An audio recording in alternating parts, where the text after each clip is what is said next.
sa inyong lahat. Ito naman si Infinity TV Channel. Ayan, talakayin natin ang senatorial debate doon sa GMA sa kay Jessica Soho. Ayan, ito ang tapatan nila Castro at Senator Bato. Ayan, pakinggan natin ang kanilang saloobin. Ayan. Ito, si Representative Castro na pabor sa panukala. Conditional naman ang tugon ni Senator De La Rosa. Dapat lang kasuhan si dating Presidente Duterte at long overdue na ito. Pati yung mga kasapakat niya at nag-utos sa pagpatay sa war on drugs. Libo-libo ang pinapatay ni Duterte pero wala pang napapanagot.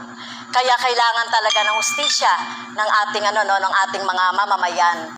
So napakinggan na ninyo ang side ni Castro na gusto niyang ipakulong si PRRD, ikasuhan. Ayan. Kasi according to Castro ay maraming nang pinatay si President Roa Duterte. So sa kanyang talumpati, parang mayroon siyang legal basis na may pinatay si Duterte. Nakita niya siguro kung paano pinatay ni Duterte ang mga adik kasi ang sa kanya pinatay. So dito ninyo mahusgahan kung ano talaga ang pagkatao ni Castro, kung pwede ba nyo botohin ito sa pagka-senador. Kung ako sa inyo guys, 0. Hindi nyo siya pagbutuhon kasi ang kanyang mindset ay nakatutok lang sa isang side. Hindi niya iniisip kung sino ang dapigan niya, ang kriminal ba o ang mga inosenteng tao. Ang kanyang iniisip yung pinatay sa war on drug na libo. Hindi nila naisip yung na-surrender na 1 million at nahuli na 300 plus na mga addict. At na-rehab iyon. Wala nila yan naisip. Ang kanilang pinoprotektahan yung mga kriminal kasi parehas ng kriminal. Bago natin pakinggan ang sagot ni Senator Bato de la Rosa, ito pa may sasabihin ako sa inyo kasi nakalimutan ko. Ang sabi pa ni Castro ay kailangan daw magbayad si President Duterte sa mga mamamayan. Ibig sabihin, ang kasalanan ni President Duterte sa buong katauhan ng Pilipinas, ay huwag mo kami idamay. Ay wala naman si President Duterte kasalanan sa amin bagkus siya ang naglinis ng dumi sa Pilipinas. Ibig sabihin, tumahimik ang Pilipinas noong panahon niya. Kasi hindi nyo nakita yan. Mga bulag kasi kayo kasi ang iniisip nyo kasi pag mga Duterte ang dumala ng Pilipinas, lagot kayo. Kasi kayo ay mga kriminal kayo nasa kaliwaan kayo nga side. Hindi nyo kasi iniisip yung buong tao sa Pilipinas. Ang iniisip na nyo protektahan yung mga kriminal. So, ito pakinggan natin si Senator.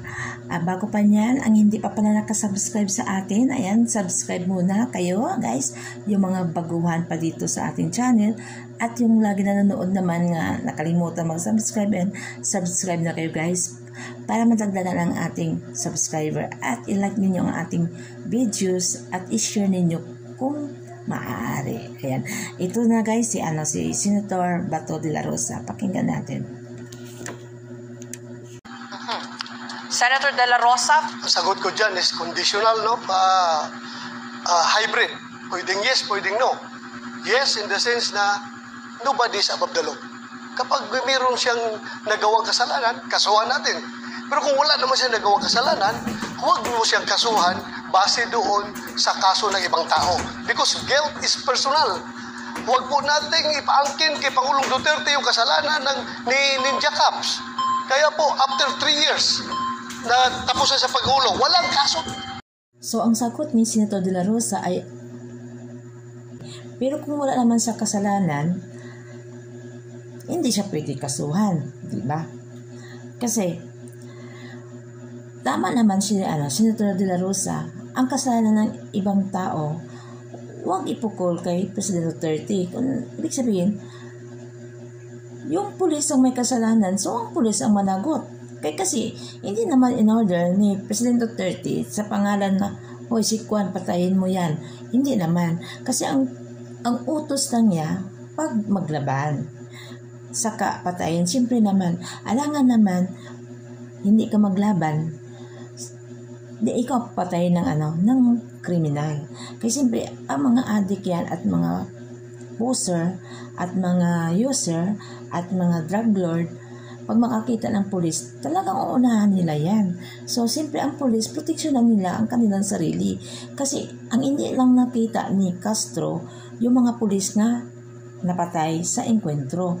Ang nakita lang nila, yung mga adik na napatay. Kaya, bias talaga sila, one-sided sila. Kaya, kayo guys, kayo ang maghusga kung sinong senador ang inyo dapat butuhon. So, dito nyo malalaman ang mga ugali ng mga senador. Kaya, ito guys, ito si Senator Bato de la Rosa ay matapang ito. Butuhon ninyo ito sa election ng senatorial kasi siya ang kakampi ng bayan. So, ito ang pakinggan ninyo kung anong sagot ni Castro about sa sinasabi ni Senator de la Rosa. 15 seconds para mag-react po kay Senator de la Rosa. So, mismong siya, si President Duterte, ay umamin na pumatay siya ng tao. Kaya kailangan siyang kasuhan. At ito, sino ba yung nagdisenyo ng mga policy na ito? Siya rin at nag-cause ng pagpatay. Maging si Senator Bato ay dapat kasuhan. Ma'am, gigil na gigil kang kasuhan si Pangulong Duterte at ako ng mga kaso na hindi po kami maliling. Kumusta na po yung conviction mo sa kasong child trafficking? Ano na po nangyari? Bakit andyan ka pa? Hindi ka pa nakulong? Yun na ang tanong ko. Pakisagot lang kasi... Ayan, nasupalpal si Castro ni Senator de la Rosa. Ayan, namutla siya. Kung sa ilonggo pa lang napsi. Ayan, binalik sa kanya ang kanyang ginawa. So sabi niya, ni Senator de la Rosa, kamusta na yung conviction mo? Bakit andito ka pa? Kung kay congressman ka, hindi ka makulong. Yun. So, ayan kasi, Castro, kasi nagmamalinis ka, akala mo malinis ka pa, akala mo walang ibabato sa'yo.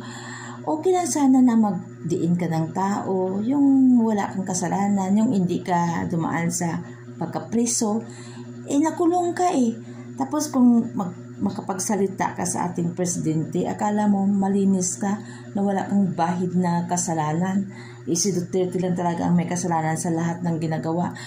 Ginawa ni Duterte ang lahat para maayos ang mga tao, ang mga mamayang Pilipino. Tapos idadamay mo pa kami na humihingi kami ng hustisya. Saan? Humihingi kami ng hustisya sa mga bunganga ninyo at paninira yung mga Duterte.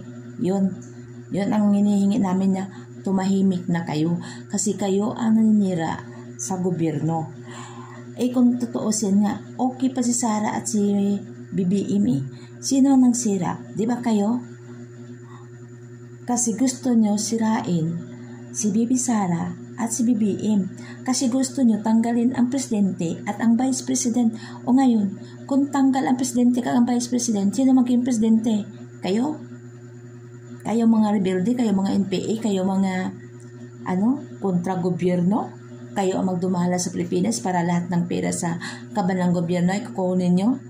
Kasi ito na nga sa BICAM, di ba kayo din ang salarin doon? Sino ang nagblanko at sino nag-fill up?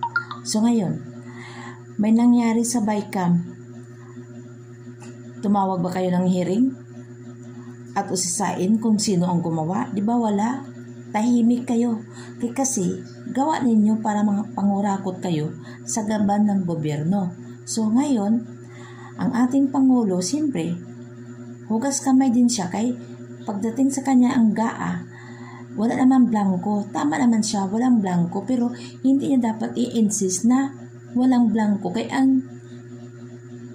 ang issue dito, ang BICAM, hindi naman ang GAA. Ang ating presidente, hindi naman niya iniisip kung ano lang siya. Protektahan niya ang GAA pero hindi niya iniisip ang BICAM. Ano ba yan, presidente? Ikaw ba ang mentor dyan?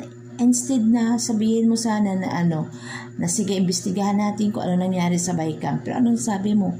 Pag ang Supreme Court ay pumapanig sa file nila Attorney Vic, i-shutdown mo ang Pilipinas, anong gagawin mo sa mga Pilipino? Yun ang problema sa ating presidente. Dapat mag-isip-isip ka, aming Pangulo. Ikaw ang dapat magsulbad ng problema, hindi ikaw ang nagdagdag. Hindi naman ang GAA ang issue dito Ang BICAM ang issue. O ngayon, Castro, saan na kayo? Kay BP Sara, panay hearing nyo nga wala naman kayong legal basis. Pinag-unahan ninyo ang kuha. Ano kayo kuha?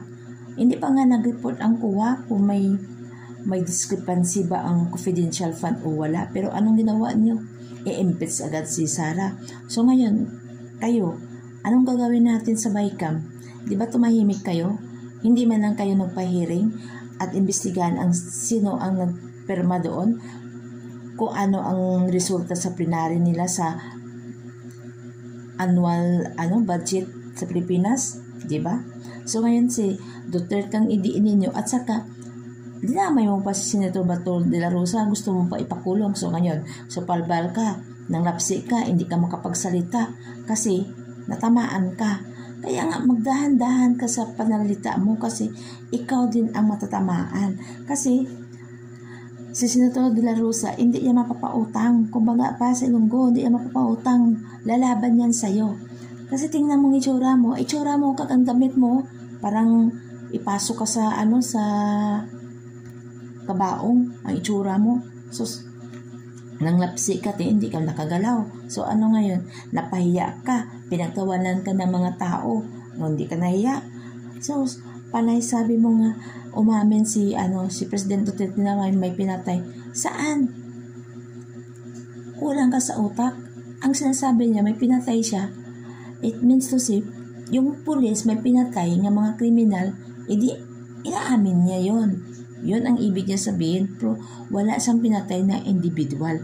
Bakit? May sinabi ba siya nga pinatay ko si Juan? Kahit ikaw pwede ka magsabi na may pinatay ka.